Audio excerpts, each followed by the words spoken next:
नमस्कार, मैं हूं विकास सुखीजा। आप देख रहे हैं अब तक टाइम्स। दोस्तों, सबसे पहले आपको मैं हमारे राष्ट्रपिता महात्मा गांधी के दर्शन कराता हूं।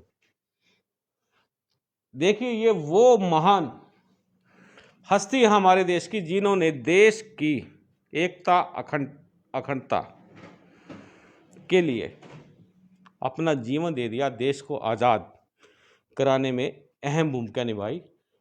ये है हमारे राष्ट्रपिता महात्मा गांधी। और आपको बता देते हैं, करनाल में देश के पूर्व प्रधानमंत्री और देश के सबसे सर्वोच्च पद पर रहे राजीव गांधी जी, जिनको भारत रत्न से सम्मानित किया गया, उनकी शान में करनाल के सेक्टर 8 पर एक स्मारक बनाया गया और उस स्मारक पर राजीव गांधी जी की प्रतिमा लगाई गई। और वहाँ के जो हालात थे, जो हमने आपको पुण्यतिथि के अवसर पर एक स्पेशल स्टोरी कवरेज के दौरान दिखाए थे, इस मामले का मैं एक बेहद ही सनसनीखेज खुलासा करने जा रहा हूँ। क्योंकि जो आवाज़ हमने उठाई थी कांग्रेस के ऊपर, प्रश्न चिन्ह लगाया था, जिला प्रशासन पे लगाया था, इस पूरे मामले का आज मैं खुलासा करने जा रहा हूं। और आपको बता दूं, इस खबर को साथ के साथ आप लाइक और शेयर कर देना, क्योंकि जो ये सनसनीखेज खुलासा होने जा रहा है वो मैं आपको बता देता हूं। राजीव गांधी पंचायती राज प्रकोष्ठ हरियाणा के जो चेयरमैन है डॉक्टर सुनील पवार, उनसे करेंगे। क्योंकि हमारे पास जो जानकारी आई है कि पुण्यतिथि के अवसर पर करनाल नगर निगम के 5-6 कर्मचारी वहां पर जो स्मारक स्थल है जहां प्रतिमा लगी हुई है उसकी साफ सफाई करने के लिए पहुंचे थे, लेकिन उन लोगों ने वहां पर तिनका भर भी अपने कार्य को अंजाम नहीं दिया। और वहां मौके पे मौजूद थे डॉक्टर सुनील पवार। आइए उनसे जानते हैं पूरे मामले की आखिरकार सच्चाई क्या है, किस तरह से इतनी बड़ी अनदेखी हो गई, किस तरह से भारत रत्न देश पर बलिदान देने वाले राजीव गांधी जी की प्रतिमा खंडित हो गई, किस तरह से वहां के बाग बगीचे के अंदर गंदगी फैली हुई थी, किस तरह से वहां जले हुए कपड़े, दुनिया भर का गंद वहां पड़ा हुआ था। पूरे मामले का खुलासा हम डॉक्टर सुनील पवार से करने जा रहे हैं। डॉक्टर साहब, आज मुझे आप लोगों से बेहद ही नाराजगी है, क्योंकि आप लोग कांग्रेस के अंदर इतनी बड़ी अहम भूमिका पर रहने के बावजूद, और आपको बता देता हूं कांग्रेस के बड़े नेता भी करनाल में रहते हैं, उसके बावजूद भी देश पर बलिदान देने वाले स्वर्गीय श्री राजीव गांधी जी का अपमान हो जाता है, उनकी प्रतिमा खंडित हो जाती है। आप लोग कहाँ सोए रहते हो? क्या कहना है आपका? सुखीजा जी, सबसे पहले तो मैं आपके चैनल अब तक टाइम्स का बहुत बहुत धन्यवाद करना चाहूँगा कि आपने बहुत बेहतरीन मुद्दा जो हम कांग्रेसियों ने उठाना चाहिए था, इससे पहले आपने उस मुद्दे को उठाया। डॉक्टर साहब, मैं आपको बता देता हूँ दोस्तों, ये कोई मुद्दा नहीं है, ये देश के मान और सम्मान की बात है। क्योंकि जब देश का कोई प्रधानमंत्री बनता है तो वो सर्वोच्च पद होता है, आपको बता दें, उनकी जिम्मेदारी होती है देश के प्रति अपने कार्यों का योगदान देना। आप डॉक्टर साहब बताएं, क्या कहना चाहेंगे? डॉक्टर साहब, इतना बड़ा अपमान हो गया, आप लोगों ने कैसे बर्दाश्त किया? सुखीजा जी, सबसे पहली बात तो देश के पूर्व प्रधानमंत्री राजीव गांधी जी, जो वो किसी एक पार्टी के, कांग्रेस पार्टी के प्रधानमंत्री नहीं है, वो भारतवर्ष के प्रधानमंत्री रहे हैं। भारत को एक नई दिशा उन्होंने दी है। वो आईटी क्षेत्र के अंदर क्रांति लेके आए, कंप्यूटर इस देश को दिया, 18 वर्ष के एक युवा को वोट का अधिकार उन्होंने दिलाया। और सबसे बड़ी बात, आज जिन पंचायतों को जो अधिकार, वो संवैधानिक अधिकार दिलाए हैं, वो राजीव गांधी जी का एक सपना था। आज उस भारत रत्न पूर्व प्रधानमंत्री राजीव गांधी जी की प्रतिमा का जो अपमान है, उसके प्रति प्रशासन और हरियाणा की सरकार उसकी संवेदनहीनता को प्रकट करता है। मैं आपको ये बताना चाहूँगा कि हर साल 21 मई की उनकी पुण्यतिथि होती है और 20 अगस्त को उनका जन्मदिवस रहता है। राजीव गांधी पंचायती राज संगठन की टीम साल में दोनों बार वहाँ पर सफाई करने के लिए जाती है। और हम तंग कब हुए कि 3 साल पहले जब हम वहाँ पर सफाई करने के लिए सुबह सुबह गए, माल्यार्पण से पहले हमारी टीम सफाई के लिए जाती है, तो वहाँ पे ताला लगा हुआ था। जब ताला लगा तो हमने किसी से पूछा, उन्होंने कहा जी निगम में चाबी मिलेगी। निगम के एक अधिकारी से बात की, वो बोले एडीसी के पास चाबी मिलेगी। एडीसी को जब हमने फ़ोन किया तो बोला कि भाई चाबी हमारे पास नहीं होती है, जेई के पास मिलेगी। उन्होंने जेई का नंबर दिया, तब तक हमें लगभग 1 घंटे का समय निकल चुका था। तो आखिर में हमें करना क्या पड़ा कि हमने ताला तोड़ा, हम वहाँ पर पार्क के अंदर गए, हमने सफाई की, नया ताला वहाँ पर लाकर हमने लगाया। इसके बाद भी अभी 2021 की बात मैं बता देता हूँ। 2021 को राजीव गांधी पंचायती राज संगठन की तरफ से 11 अप्रैल को लगभग हम 25 साथी वो राजीव गांधी जी की प्रतिमा के पास जाते हैं। वहाँ पर कबाड़ा देखकर हमारा माथा ठनकता है और इतने बुरे हालात, कुत्तों ने जगह जगह पर लैट्रिन कर रखी है, जगह जगह पर लोगों का गंद पड़ा हुआ है, शराब की बोतलें पड़ी हुई हैं। हमने वहाँ पर लगभग 2 घंटे रहकर लगातार सफाई का काम किया। उसके बाद 21 मई को यानी 1 रोज पहले जब उनकी पुण्यतिथि थी तो सुबह 6:30 बजे मैं वहाँ पे जाता हूँ। मेरे साथ डॉक्टर नवजोत, मेरी वाइफ वहाँ पे होती है, एक हमारा साथी संतोष वहाँ पे होता है। वहाँ जाने के बाद बारिश आती है और बारिश में हम वहाँ व्यवस्था देखते हैं कि वहाँ पानी भी नहीं था, तो हम पानी और बाल्टियाँ लेने के लिए वापस यहाँ पे आते हैं। और दोबारा से जब मैं वहाँ जाता हूँ तो नगर निगम के 5 जो कर्मचारी है वहाँ पर मौजूद थे। उन्होंने मोटा मोटा अपना काम निपटा के गाड़ी में डाल के लेके जाने का काम किया। हमने उनसे निवेदन किया कि आप किसी अधिकारी से बात कराओ या अधिकारी का नंबर हमें दो, ताकि यहाँ पर जो पानी नहीं आया, और पानी के बिना किस तरीके से उसको धोया जाएगा, न पानी के बिना प्रतिमा को धोया जा सकता था, न वहाँ के गंद को धोया जा सकता, और कुत्तों की जो विष्ठा वहाँ पर पड़ी हुई थी पानी के बगैर उसको भी साफ नहीं किया जा सकता था। लेकिन वो अपना काम खत्म करके चले गए। पार्क में पीछे जो मंदिर है, मंदिर से हम पानी की बाल्टियां लेके आए। वहां पर चढ़ के उस 2-3 बाल्टी के साथ जितनी भी हम सफाई कर सकते थे वहां सफाई करने का हमने काम किया। लेकिन पूर्ण रूप से जिस व्यवस्थित तरीके से हम वो काम करना चाह रहे थे, और प्रशासन का जो काम था, हम तो इसलिए करते हैं कि राजीव गांधी जी के प्रति हमारी श्रद्धा है। राजीव गांधी जी को हम नमन इसलिए करते हैं कि उन्होंने इस देश को नई दिशा दी थी। लेकिन आज सबसे बड़ा सवाल और बड़ा चुनौतीपूर्ण सवाल आज यहाँ के प्रशासन के ऊपर खड़ा होता है कि देश के प्रधानमंत्री की प्रतिमा का अपमान ये लगातार करते रहेंगे। खट्टर साहब जो हरियाणा प्रदेश के मुख्यमंत्री हैं, उनका गृह क्षेत्र जो है वो यहाँ से एमएलए हैं। क्या खट्टर साहब को ये नहीं चाहिए कि हमारे जितने भी महापुरुष हैं, चाहे महात्मा गांधी जी हैं, चाहे अंबेडकर जी हैं, चाहे अटल बिहारी वाजपेयी जी हैं, लाल बहादुर शास्त्री जी हैं, नेहरू जी की प्रतिमा जो बस स्टैंड के पास पार्क में लगी है, कि सभी जितने भी हमारे महान पुरुष हुए हैं उनकी प्रतिमा की रक्षा करें, वहाँ की साफ सफाई की व्यवस्था हो, वहाँ का सौंदर्यीकरण किया जाए। हम अपने बच्चों को क्या लिगेसी के रूप में देना चाहते हैं? क्या ऐसी सौगात देंगे कि जो एक प्रधानमंत्री, एक पार्टी सत्ता में आएगी, वो दूसरी पार्टी से अगर कोई प्रधानमंत्री रहा है तो उनकी प्रतिमाओं को खंडित होते देखती रहेगी? तो आज बहुत बड़ा प्रश्न चिन्ह इस संवेदनहीन सरकार, यहाँ के संवेदनहीन उपायुक्त करनाल के ऊपर मैं छोड़ना चाहूंगा कि उपायुक्त करनाल इस लॉकडाउन के अंदर महत्वपूर्ण भूमिका के अंदर है।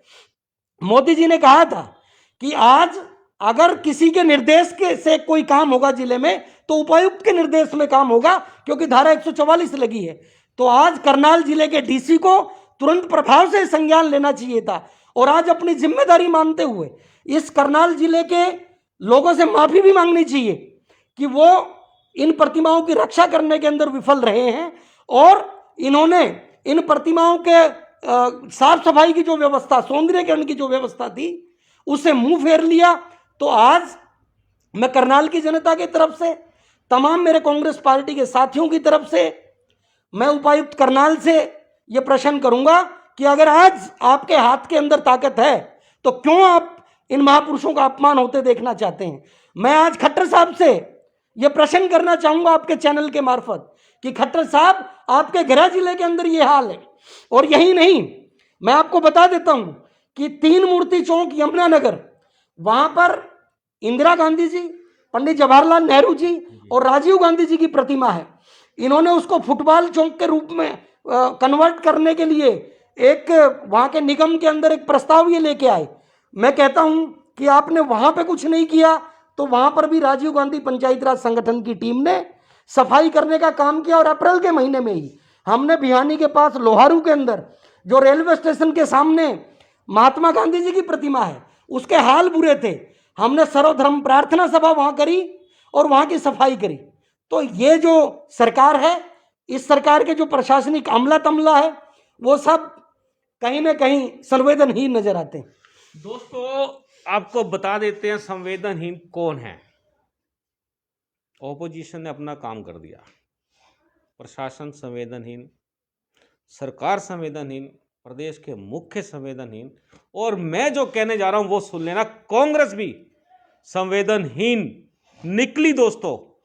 क्योंकि आपको बता दूं, जो हालात मैंने इस स्मारक के दिखाए थे दोस्तों, यकीन मानिए इस स्मारक पर पिछले काफ़ी समय से किसी भी तरह का कोई भी ध्यान नहीं दिया गया। कांग्रेस के नेता हैं डॉक्टर सुनील पवार, पूरी बात रख रहे हैं। मेरा प्रश्न है डॉक्टर साहब आपसे कि आपने वहाँ पार्क के हालात देखे हैं, जो वहाँ बनाया गया है, स्मारक स्थल के हालात आपने देखे हैं, तो आप यकीन से कैसे कह सकते हैं कि जो सफाई के 5 कर्मचारी आए थे उन्होंने वहाँ काम किया? आप यकीन से कैसे कह सकते हैं कि आपने वहाँ पे सफाई व्यवस्था की? क्योंकि वहाँ के हालात बेहद ही दर्दनाक, यकीन मानिए दिल को दहला देने वाले थे। क्योंकि देश के महान पूर्व प्रधानमंत्री राजीव गांधी जी का अपमान हुआ, वहाँ पर देश का अपमान हुआ। दोस्तों, मैं आपको बता देता हूँ, बड़ी खुली सी साफ सुथरी सी बात है, देश का अपमान हुआ और सब लोग आंख मूंदे तमाशा देखते रहे। और जब इस मामले को अब तक टाइम्स ने प्रमुखता से उठाया, यकीन मानिए दोस्तों, पूरी कांग्रेस में हलचल मची हुई है। और आपको बता दें, डिप्टी कमिश्नर करनाल ने भी करनाल के जिला संयोजक त्रिलोचन सिंह की एक एप्लीकेशन पर नोटेड किया है उसको, और उस पर कार्रवाई करने का एक आश्वासन दिया है। डॉक्टर साहब, आपको क्या लगता है कि आप लोगों के पास जो जिम्मेदारी है उसका पूरी तरह से निर्वाह क्यों नहीं हो पाया? देखिए, मैं सबसे पहले आपके चैनल के मार्फत दर्शकों को ये बताना चाहूँगा कि ये कोई भी संदेहास्पद नहीं है कि हम सुबह वहाँ पर गए। सुबह वहाँ पर जाने के बाद ये फ़ोटो भी आप देख सकते हैं। इस फोटो में आपको ये दिखाई देगा कि हम खुद वहाँ पर पानी से प्रतिमा को धोते हुए नजर आएंगे। वहाँ पर अपने खुद झाड़ू से वहाँ पर सफाई हमने की है। ये सरफ का पानी है, जिसके आसपास में जो हम सफाई उतने पानी से कर सकते थे हमने की है। इसके अलावा मैं माफ़ी चाहूँगा, एक आधी मिनट का समय मैं आपका लूँगा। इससे पहले 11 अप्रैल को हमारी पूरी टीम, 11 अप्रैल 2021 को राजीव गांधी पंचायती राज संगठन की पूरी टीम वहाँ पर जाती है। ये तसले कसी वगैरह सबके हाथ में, वहाँ पर पूरी सफाई करके, और गंद का आलम ये था कि कोई आदमी दुर्गंध में वहाँ पर खड़ा नहीं हो सकता था। हमने कुत्तों की विष्ठा अपने हाथों से वहाँ पे उठाई, वहाँ का जो कचरा पड़ा हुआ था वो अपने हाथों से उठाया, कसी से खुदाई की। इसके अलावा ये हमारे करनाल के अलावा भी मैं बात करना चाहूँगा, अगर भिवानी लोहारू की आप देखोगे तो लोहारू में राजीव गांधी पंचायती राज संगठन की टीम ने यहाँ पर राष्ट्रपिता महात्मा गांधी जी की प्रतिमा की जो दुर्दशा थी वो बड़ी दयनीय हालत में थी, और वहाँ पर जाकर हमने उसका प्रक्षालन का काम किया। इसके अलावा अगर यमुनानगर में आप देखोगे तो यमुनानगर के अंदर 3 मूर्ति चौक पर खुद हमने, पूरी टीम ने, राजीव गांधी पंचायती राज संगठन हरियाणा की टीम ने इन प्रतिमाओं को धोने और सफाई का काम किया। लेकिन यमुनानगर का प्रशासन, भिवानी का प्रशासन और करनाल का प्रशासन, मैंने ये देखा कि किसी भी प्रकार की रुचि वो नहीं लेता। और रहे 5 सफाई कर्मचारियों की बात, जब मैं वहाँ पे मौजूद था 5 सफाई कर्मचारी आए, मैं ये भी मना कर सकता था कि वो नहीं आए, वो आए हैं, लेकिन जिस तरीके से उनको अपना काम करना चाहिए था वो नहीं करके गए। उनमें से किसी एक सफाई कर्मचारी का मैं नाम नहीं लूंगा, उस सफाई कर्मचारी को जब मैंने ये कहा कि भाई आप पानी की व्यवस्था वहां पे करवा दो, तो उन्होंने कहा कि भाई साहब अब तो हम जो है ना सफाई करने के लिए आ गए हैं, ऐसा ना हो कि अगर हम पानी के लिए बोल रहे हैं तो हमारी नौकरी भी खतरे में पड़ जाए। तो इस तरीके की चीज उनके दिमाग में भी है कि राजीव गांधी जी की अगर बात आएगी तो भारतीय जनता पार्टी उसके अंदर अड़ंगा लगाएगी। तो आज मैं किसी प्रकार की ये फोटो दिखा के आप लोगों को ये बताना नहीं चाहता कि भाई मैंने जाके वहां पे सफाई की व्यवस्था की है। मैं कांग्रेस का एक कार्यकर्ता हूं, कांग्रेस के तमाम साथी मेरे बाद बसंत राणा जी वहां पे गए हैं, उन्होंने भी सफाई में योगदान दिया। वहां पर राजकिरण सहगल जी जो हैं वो आए हैं, उन्होंने भी कपड़े से सफाई करने में मदद की। दिनेश सेन जी वहां पे आए, उसके बाद आदरणीय वीरेंद्र राठौर जी आए, उन्होंने भी मदद की। लेकिन आज सोचने की बात यह है कि जो काम एक प्रशासन को करना चाहिए वो प्रशासन की जिम्मेवारी है, वो उसका निर्वहन वो करे, और कांग्रेसियों की जिम्मेवारी है कि जो हमारा काम है उसका निर्वहन हम करें। दोस्तों आप सुन रहे हैं डॉक्टर सुनील किस तरह से कह रहे हैं कि वहां पर कांग्रेस के कितने लीडर गए। लेकिन दोस्तों गए वहां पर, हमने कब मना किया नहीं गए, हम कह रहे हैं दोस्तों गए, लेकिन किया तो कुछ नहीं। जो कैमरे ने दिखा दिया आपको, अब उस मामले को लेकर अब क्या संज्ञान लेना चाहिए? क्या डॉक्टर साहब आपको लगता नहीं जो 5 कर्मचारी गए हैं उनके खिलाफ देशद्रोह का मुकदमा दर्ज होना चाहिए? नहीं, मैं बिल्कुल इस बात की विरोध करूंगा कि इसमें सिर्फ सफाई कर्मचारी कसूरवार नहीं है। आप इस चीज को समझिए कि सफाई कर्मचारी 21 तारीख को वहां पे आते हैं, लेकिन 21 से पहले क्या इन प्रतिमाओं की देखरेख करना जिला उपायुक्त की जिम्मेवारी नहीं है? डॉक्टर साहब क्या आप लोगों के खिलाफ संगठनात्मक कार्रवाई नहीं होनी चाहिए? संगठनात्मक कार्रवाई अगर हम साथी अपने दायित्वों का निर्वहन नहीं करते हैं तो बिल्कुल हमारे ऊपर कार्रवाई होनी चाहिए। लेकिन जिस तरीके से मैंने फोटो दिखाया, उन फोटो के अंदर जिन साथियों ने मदद की है वो मदद भी की है, लेकिन इसके अलावा सोचने की बात यह है कि ये सिर्फ कांग्रेस पार्टी का मुद्दा नहीं है। कांग्रेस पार्टी क्या करती है वो एक अलग मुद्दा है, संगठनात्मक कार्रवाई अलग मुद्दा है। लेकिन आज जिला प्रशासन, यहाँ के मुख्यमंत्री खट्टर साहब, क्या इनके खिलाफ कोई कार्रवाई नहीं होनी चाहिए कि जो भारत रत्न देश के पूर्व प्रधानमंत्री राजीव गांधी जी की प्रतिमा के साथ इस तरीके की छेड़खानी होने देते हैं? सफाई कर्मचारियों को वहां निरंतर नहीं भेजते, वहां गंदगी पड़ी है तो उसका ढेर लगने देते हैं।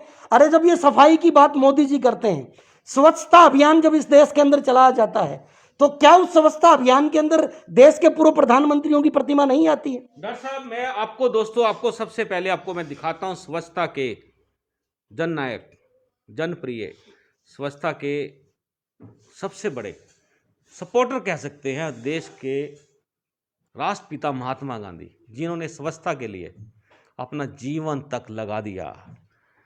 दोस्तों बात हो रही है देश के पूर्व प्रधानमंत्री राजीव गांधी जी के स्मारक की, जिसका बहुत बड़ा अपमान हो चुका है और अब सांप चला गया, लकीर पीटी जा रही है।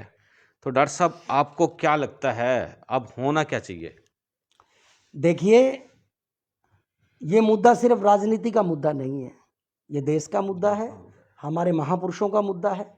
जो काम अगर राजीव गांधी पंचायती राज संगठन के नहीं, एक कांग्रेस के कार्यकर्ता होने के नाते मुझे जो करना चाहिए था, मेरा जो राजीव जी के प्रति अफेक्शन, मेरा जो प्रेम है, उसके लिए मुझे जो करना चाहिए था, मैं अपना दायित्व ले सकता हूं, उसका निर्वहन मैंने किया। लेकिन होना आगे के लिए ऐसा चाहिए कि जो भी उपायुक्त जिस भी जिले का है और जिस भी महापुरुष की प्रतिमाएं, चाहे वो धार्मिक, चाहे वो हमारे देश को दिशा दिखाने वाले कोई दूसरे लोग रहे हैं, चाहे राजनीतिक लोग रहे हैं, चाहे पूर्व प्रधानमंत्री रहे हैं, इनको तुरंत संज्ञान लेकर हर प्रतिमा की रक्षा करना, सौंदर्यीकरण करना, वहाँ की साफ सफाई करवाना, ये प्रायोरिटी के ऊपर लेना चाहिए, ताकि आने वाली जो हमारी पीढ़ियाँ हैं उनको हम बता सकें कि ये हमारे देश के महापुरुष थे, इनके रास्ते पे हमें चलना चाहिए। डॉक्टर साहब एक प्रश्न मेरा ये जो प्रश्न है जो मैं आपसे करने जा रहा हूँ कि जब आपको मालूम था कि राजीव गांधी जी की पुण्यतिथि का दिवस आ रहा है, पावन दिवस आ रहा है, और आपको मालूम था कांग्रेस की प्रदेशाध्यक्ष शैलजा जी ने यहाँ पर आकर श्रद्धा सुमन अर्पित करने हैं, तो ये सूचना आपको कितनी देर पहले लगी? ये सूचना हमें इसके पहले दिन पता चल चुका था कि वो आएंगे, बिल्कुल 24 घंटे पहले। लेकिन उसके बावजूद भी कुछ हो नहीं पाया। देखिए, इसमें कई विषय थे। हमारी कई दिक्कतें ये थी कि फिर वही घूम फिर के बात आती है कि हमारे दिमाग में ये भी था कि हम तो हर साल करते हैं, लॉकडाउन लगा हुआ है, धारा 144 लगी है, तो ऐसे के अंदर हो सकता है कि प्रशासन अपनी तरफ से कोई साफ सफाई की व्यवस्था कराएगा। इसके बावजूद भी जब 6:30 बजे हर साल की तरह हम वहाँ पर जाते हैं और देखते हैं कि सफाई व्यवस्था नहीं है, तो हम सारा अपना झाड़ू तसला कसी सब लेके वहाँ पहुँचते हैं। जो हम कर सकते थे पानी के अभाव के अंदर, जितना हम कर सकते थे, हमने लगभग 2-2.5 घंटे वहाँ पर रुक के वो सफाई की। अगर उससे पहले की वहाँ की हालत आप देखते तो निश्चित तौर पे आप वहाँ पर चढ़ भी नहीं सकते थे। आप वहाँ पे माल्यार्पण की तो बात दूर है, इतनी दुर्गंध थी कि आप आधा घंटा वहाँ पे खड़ा नहीं हो कुल सकते थे। मिलाकर लीपा पोती हो गई।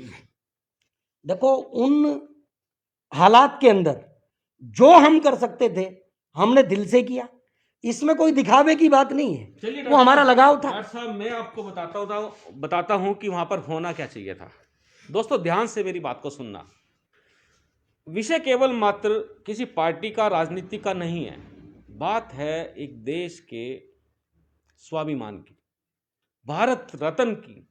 आपको बता देता हूं, जिस कार्य को प्रशासन को करना चाहिए था वो नहीं हो पाया, जिस कार्य को कांग्रेस के लोगों को आगे बढ़कर करना चाहिए था वो नहीं हो पाया। अब आप ध्यान से सुनिए, अब मैं बताता हूं आपको। जी, कांग्रेस का कार्यकर्ता हूं। जी जी डॉक्टर साहब, मैं आपको बताता हूं, मैं कांग्रेस का कार्यकर्ता हूं। आप मेरी बात सुनो। जब मैं कांग्रेस का कार्यकर्ता हूं, अगर बाकी कांग्रेस के लोग नहीं भी करते तो मैं रिप्रेजेंटेशन तो दे रहा हूं ना। आपने किया, आपने किया, मैं उन लोगों को भी रिप्रेजेंट कर रहा हूं। अगर यहाँ पे आदरणीय विधायक जी गोगी जी हैं, हमारे बड़े भाई सरदार त्रिलोचन जी हैं, अखिल भारतीय कांग्रेस कमेटी के हमारे सचिव भाई वीरेंद्र राठौड़ जी हैं, बंताराम वाल्मीकि जी हैं, अगर आप मैंने किया तो समझो उन्होंने किया। ठीक है, भी किसी तरीके से मैं उनको भी तो रिप्रेजेंट करता हूं। मैं कांग्रेस का। अब मेरी बात सुनिए, मैं आपको बताता हूं किस तरह से ये कार्य होना चाहिए था। दोस्तों, कांग्रेस की टीम बहुत बड़ी यहां काम करती है, आपको बता देता हूं। उस स्मारक पे 24 घंटे पहले काम शुरू होना चाहिए था। आपको बताता हूं, सबसे पहले जब कार्यकर्ता एकजुट होकर काम करते हैं, एकजुट की बात कर रहा हूं, एकजुटता भी आपको मालूम है नहीं है, बताता हूं। यदि वहां पर एकजुटता से कार्यक्रम किया जाता तो आपको बता सकते हैं बड़े कम पैसे में सारी ग्रिलें पेंट हो जाती, सारी साफ सफाई की व्यवस्था डॉक्टर साहब वहां हो जाती, वहां पर तिरंगे झंडे लगाए जाते, फूल मालाओं से उसको सजा दिया जाता। बेशक लॉकडाउन था, आप देख रहे हैं लॉकडाउन में कितनी बड़ी बड़ी रैलियां हो रही हैं, कितने बड़े बड़े उद्घाटन हो रहे हैं, कितने कितने कार्यक्रम हो रहे हैं, राशन बांटा जा रहा है, भीड़ इकट्ठी की जा रही है, सोशल डिस्टेंस के नियमों कायदों को उड़ाया जा रहा है। तो जब देश के मान सम्मान की बात आती है, प्रधानमंत्री, पूर्व प्रधानमंत्री को श्रद्धांजलि देने की बात आती है, तो वहां पर आपने देखा जो मैंने दिखाया वो वहां तो कुछ था नहीं। डॉक्टर साहब, मैं अंत में आपसे आखिरी प्रश्न करना चाहता हूं। अब जो वहां के हालात हैं वो कितने दिन में दुरुस्त हो सकते हैं? देखिए, सबसे पहले तो मैं आपका धन्यवाद करना चाहूँगा कि ये बहुत बड़ा जो काम हम सबको मिलके करना चाहिए था, उसमें अपनी नाकामी के लिए मैं आपके चैनल के मार्फत माफ़ी भी मांगना चाहूँगा कि डेफिनेटली हमें वो काम करना चाहिए था। और कांग्रेस के कार्यकर्ता होने के नाते अगर हमारे जिम्मेदारी के अंदर जो फ़र्क रहा है, उस जिम्मेदारी का तुरंत प्रभाव से निर्वहन किया जाएगा। कांग्रेस के हमारे अखिल भारतीय कांग्रेस कमेटी के सचिव भाई वीरेंद्र राठौड़ जी से तुरंत मुलाकात करके, और यहाँ के विधायक आदरणीय शमशेर सिंह गोगी जी, और यहाँ से चुनाव लड़ चुके हमारे भाई सरदार त्रिलोचन जी, इंद्री से चुनाव लड़ चुकी डॉक्टर नवजोत कौर कश्यप जी और बंताराम वाल्मीकि जी, इन सब से तुरंत बात करके और जितनी जल्दी हो सकेगा हम इस प्रतिमा के सौंदर्यकरण के लिए काम करेंगे। डॉक्टर साहब, आपका बहुत बहुत धन्यवाद, मैं आपका बेहद आभारी रहूँगा। आप कितने दिन में ये कार्य कर देंगे? देखो, इन चीज़ों की समय सीमा इसलिए तय नहीं की जा सकती कि उसके अंदर क्योंकि सरकारी अमला भी बीच में रहेगा, और सरकार ने, यहाँ के जिला उपायुक्त ने जो कहा है कि हम इसके सौंदर्यीकरण के लिए या इसके रखरखाव के लिए काम करेंगे, क्योंकि प्रतिमा को किन किन नियमों के तहत प्रतिमा को बदला जाएगा, या उसके टूटे हुए अंशों को जोड़ा जाएगा, या वहाँ पर पत्थर लगे हैं उनको ठीक किया जाएगा। तो ये प्रशासन के साथ भी तालमेल बिठा के और कांग्रेस पार्टी के तमाम कार्यकर्ताओं के साथ तालमेल बिठा के हम इस चीज़ को जल्दी ठीक करने का प्रयास करें। डॉक्टर साहब, आपको मालूम है ऐसी विभूतियों के लिए कानून भी बना हुआ है? हाँ, डेफिनेटली कानून बना है, लेकिन क्या कानून मानने वाली सरकार है? अगर ये कानून मानने वाली सरकार होती तो आप देखिए हिसार के अंदर जो भीड़ इन्होंने इकट्ठा की है और वहाँ पर किसानों पे जो लाठीचार्ज किया है और लगातार जो गलत गलत कानून किसानों और मजदूरों के खिलाफ ये बनाती आई है, तो कानून नाम की कोई चीज़ नहीं है। आज इस देश के अंदर अराजकता का माहौल है और अराजकता कोई ब्लड शॉट से नहीं आती कि कहीं खून कत्लेआम होगा तो अराजकता है। जब किसी सरकार के खिलाफ आम आदमी विरोध करना शुरू करे, उनके नियम कायदों को अपने जूते की नोक पे रखना शुरू करे, तो आप मान लीजिएगा कि अराजकता आ चुकी है। आज पूरे हरियाणा में ही नहीं, पूरे देश के अंदर अराजकता है और इस देश के संविधान की प्रतियां जो फाड़ फाड़ कर लगातार भारतीय जनता पार्टी फेंकती जा रही है, उन प्रतियों को जोड़ने का काम सिर्फ कांग्रेस पार्टी कर सकती है। ये जनता भी जान चुकी है और आने वाले समय में मैं सीधे तौर पर बताता हूं, अगर ये अपनी हरकतों से बाज नहीं आए तो इनके लिए किसी गांव के अंदर अपने पक्ष में वोट मांगना भी भारी होगा। राहुल गांधी जी ने, आदरणीय राहुल गांधी जी ने बहुत पहले कहा था कि लोग जो है जूता उठाकर इनके खिलाफ खड़े होंगे और आज सड़क पे आप देख ही रहे हो। राहुल गांधी जी ने जो कहा वो सत्य हुआ। आज कोई भी भारतीय जनता पार्टी का एमएलए किसी गांव के अंदर जाके तो दिखा दे, लोग जूता लेकर तैयार खड़े हैं। तो आज मैं भी आप लोगों को बोलता हूं कि ये सरकार कानून को मानने वाली नहीं है, ये सरकार संविधान को मानने वाली नहीं है, ये सरकार सिर्फ और सिर्फ विभाजनकारी सरकार है, पोलराइजेशन के दम पर आती है और इस देश का विकास नहीं विनाश करने वाली सरकार है। डॉक्टर साहब, हम कह सकते हैं कि हम नहीं सुधरेंगे? हाँ, इस सरकार के बारे में बोल सकते हैं कि नहीं सुधरेंगे। डॉक्टर साहब, आपका बहुत बहुत धन्यवाद है। शुक्रिया। दोस्तों, आपको मैं बता देता हूं अब तक टाइम्स के द्वारा इस मामले को उठाने के बाद हुआ क्या। आपको बताते हैं, असम से कांग्रेस के विधायक शमशेर सिंह गोगी ने एक पत्र लिखा, 11 लाइनों का एक पत्र लिखा डिप्टी कमिश्नर करनाल को इस मामले के बारे में। और आपको बताते हैं इसके बाद त्रिलोचन सिंह भी जागे, उन्होंने भी एक पत्र लिखा। लेकिन दोस्तों, अभी तक इस मामले की शिकायत नहीं की गई है। और आप देख रहे हैं अब तक टाइम्स। मैं हूं विकास सुखीजा अपने साथी कृष्ण के साथ। नमस्कार, जय हिंद, जय भारत।